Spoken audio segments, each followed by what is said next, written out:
Want to get more kills in Call of Duty Warzone? Then you're definitely going to want to know what are the best controller settings. Today we're going to go over that.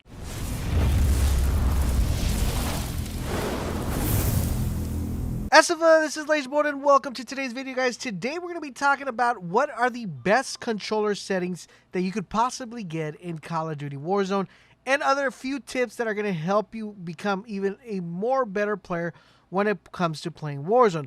But before we check those out, I have a question for you guys. What is your favorite sensitivity to play in? Please let me know in the comment section down below. Don't want to miss out on awesome gameplay, positive vibes, and overall just a really cool place to chill and relax. Make sure you guys follow us over on Twitch. We stream daily. The link is down below. I will see all of you guys over there. All right, so here we are within the menu. Let's go to the options and go jump into our controller settings. So when you're in the controller, guys, I'm going to give you guys tips whether you have an elite controller or any custom controller that has paddles, and also if you have a controller that does not have paddles. If you have a controller that's a custom controller that has paddles, you do not want to mess with anything else. You just want to leave the button layout at default. The reason being is because you pretty much can map everything to your paddles, where default will work very good and you don't have to be playing claw or doing any ill effect. If you don't own a controller that's an elite controller, then you're going to have to play with a couple of stuff like tactical and also a bumper jumpers. So each of them are going to be beneficial to either. The cool thing about tactical is that it puts melee on the B button and it puts crouch and prone and slide on the RS button. The advantage you have here is that you're able to maneuver a lot faster due to the fact that you don't have to kind of take your thumb out of the joystick. The other one I want to recommend is Jumper Bumper. This is going to let you use your LB and A as your tackle. It pretty much swaps A and LB. It's going to allow you to jump with LB. This is really important due to the fact that you're going to be able to maneuver a lot quicker without that option. And the last one I want to go ahead and recommend for you guys is this one right here, which is one-hand gunslinger. What this is going to allow you to do, it's going to give you an ability of giving you a more faster shooting, or like if you're doing a burst rifle or you just want to be faster when you shoot, this is going to be helping you out a lot due to the fact that the LB, snapping the LB is a lot faster than snapping the trigger. So that's going to be beneficial for you guys. Now, if you guys already own an elite or any other controller, then you guys should just be good to play it on default. Highly recommend you guys definitely pick up elite. You could probably pick up for like $130.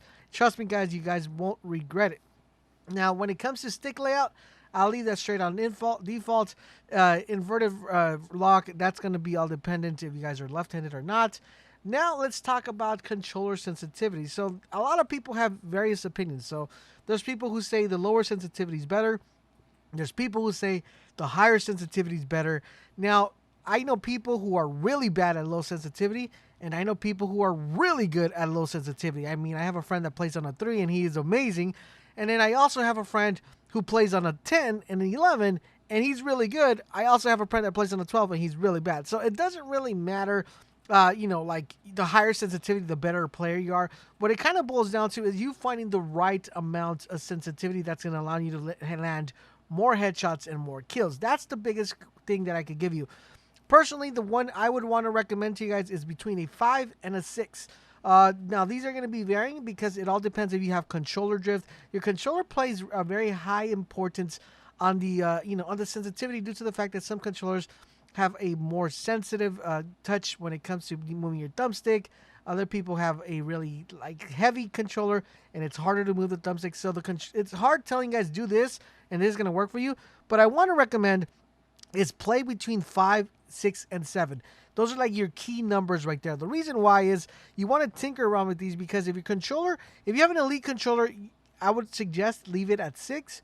Leave it at 6 in the vertical and then adjust the controller itself. If you guys would like me to do an elite controller guide on what are the best settings for Call of Duty Warzone and Call of Duty in general, then let me know in the comment section down below. We'll be happy to put that together for you guys. But now what I want to recommend for your horizontal stick, this is the one that you're going to want to play with the most. The reason why is because you're always going to be targeting enemies left and right.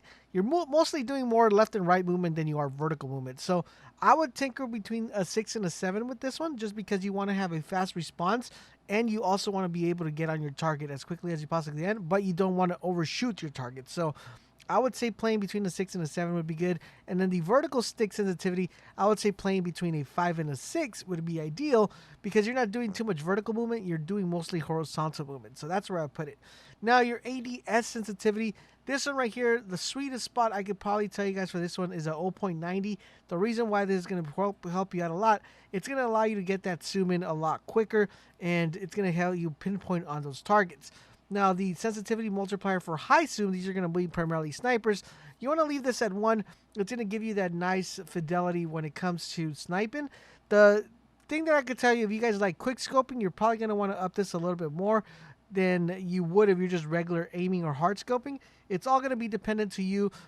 Basically, the theory is the more you hard scope, the less sensitivity you want to have. The more you quick scope, the more sensitivity you want to have. And that is what I would say about that.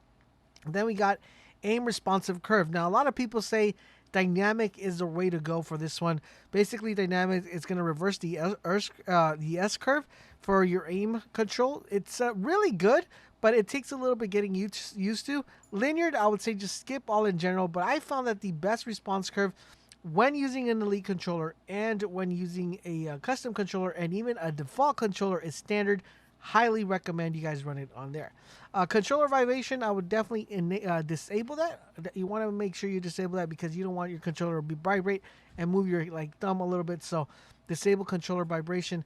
Now, aim assist. Now, people have a lot of opinion regarding aim assist. A lot of people want to disable it just because they feel like they're being helped in the game.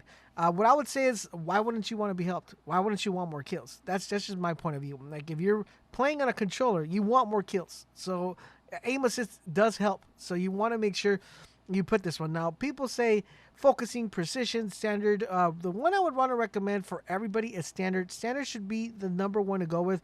It's a traditional aim assist, and you don't have to toggle or move anything around.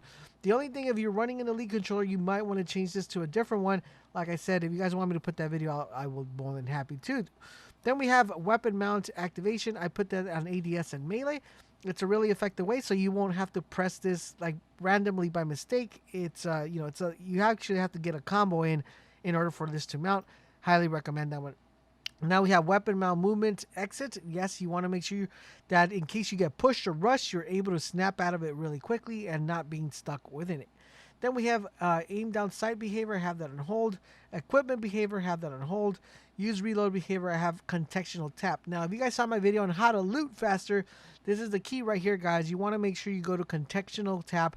The reason why is going to allow you to just, instead of holding X, it's just going to press X, and it's going to automatically equip that equipment, open that box, open that door, or change that weapon. Highly recommend. It takes a little bit to getting used to, but once you get used to it, you guys are going to be in heaven.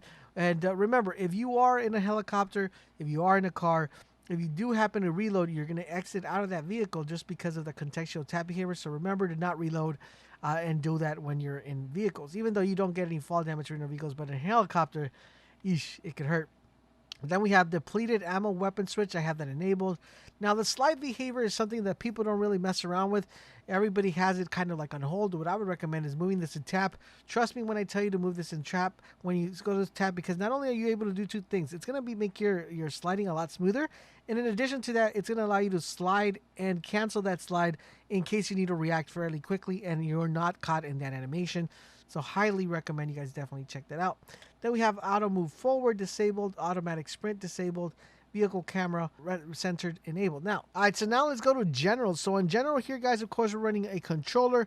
For our brightness, guys, you want to have it at 50. 50 should be ideal. You want to make sure that where it says barely visible, you want to make sure you're able to see that as much as you can. You can do that between 50 and 55. It should work well for you. Film grain, you want to make sure this is 0. I think default, it starts at 0.50. Why do you want your stuff to be grainy? I don't know why you would, but you want to make sure you go ahead and put this to 0. Tooltips, you want to, you could disable, enable. That's going to be up to you guys.